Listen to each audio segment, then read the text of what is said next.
Currently, the United Nations is drafting an arms trade treaty to impose strict worldwide controls on firearms. They publicize armed violence takes the lives of 740,000 people each year. This is an exaggerated claim which they use to influence policymakers.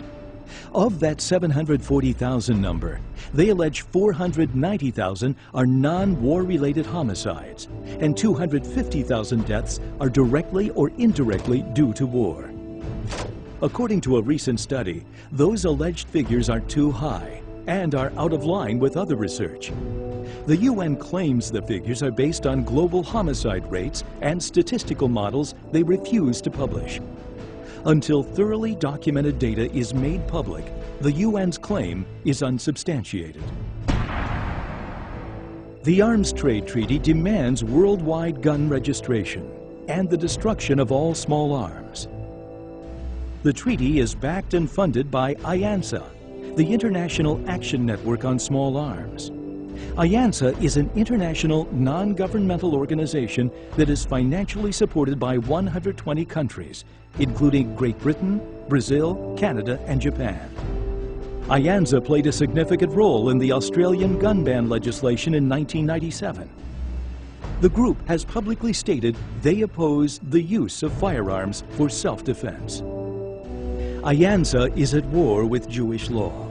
Sadly, the organization is largely funded by billionaire hedge fund manager and Holocaust survivor George Soros. From 1979 to 2007, Soros's foundation, the Open Society Institute, has donated billions of dollars to promote his anti-American radical leftist worldview agenda. They support the election of political candidates who share their view. They subscribe to the notion of bringing American foreign policy under the control of the United Nations.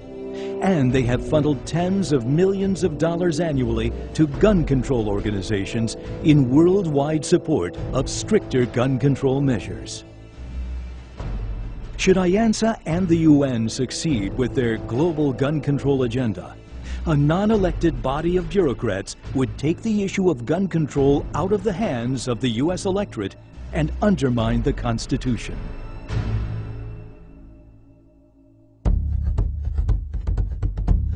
What's at stake is the Second Amendment. The language of the Second Amendment to the Bill of Rights is straightforward and very clear. The right of the people to keep and bear arms shall not be infringed. This right to keep and bear arms is not something given to us by our government. It's a pre-existing right, as in a God-given right. And in fact, we find this right in the Torah. The framers of the Constitution believed in God. They fought for the freedom from religious persecution. They firmly believe the right to self-defense is a fundamental God-given right, and the government's role is to protect that right. In terms of supporting Second Amendment, we should be supporting elected officials who advocate gun rights. We should be advocating gun rights ourselves, and we should advocate for the repeal of the sorts of gun control measures that we have seen throughout the world and throughout history have severe consequences to the people that were subject to those restrictions. Laws that protect rights must be fought for and preserved. No one would deny preserving the right to free speech or freedom of religious expression. And yet, many are willing to give up the protector of those rights, the Second Amendment. They are willing to give up the right of personal defense in exchange for security by someone who promises protection. I specifically looked into this issue of personal defense. What are my Torah obligations? And what does the Torah have to say about firearms ownership, about gun ownership, about being prepared for such situations? And what I found was that Torah law is very, very clear, that God has an expectation that we will defend ourselves. We're required to do so by Torah law, and we are required to be prepared to defend ourselves against reasonable threats. In Rambam, Laws of Robbery, Chapter 9, Paragraph 7 says, "One who breaks into a home, whether by day or night, if the homeowner or anyone else kills him, there is no crime." In fact, permission is given to anyone to intervene and kill the invader by any means necessary. So according to Maimonides, criminal trespass on your front lawn is already enough to justify the use of force to get this person off of your property. You need not wait until the person is inside of the home. In Leviticus 19, verse 16, it is written, "Do not stand idly by your brother's blood."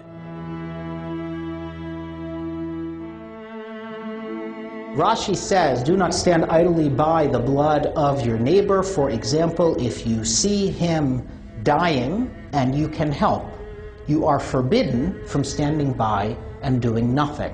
In Jewish law, we have very few rights. We have obligations. One of our obligations in Jewish law is to defend and protect and save and rescue the innocent. Lo ta'amod adam re'acha. If you see another person in trouble and you can help, you are required to help. Contrary to the opinion of some Jews and Christians alike, the interpretation of the sixth commandment, "Thou shalt not kill," does not forbid the use of deadly force for defensive purposes. The original Hebrew translation of the sixth commandment is as follows, "Thou shalt not murder." The two words kill and murder have dramatically contrasting meanings. There are certain areas that are strikingly different between Jewish law and secular law, or between God's law and man's law. So for example, where I live in New Jersey, if there is someone inside of my home, I'm allowed to use a gun against that person.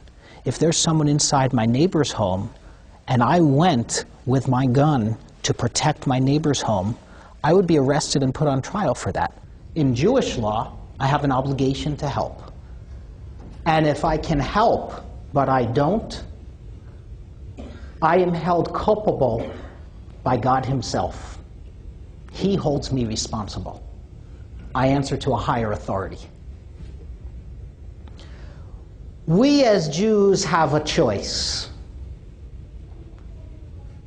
We can live by God's law, or we can die by man's law.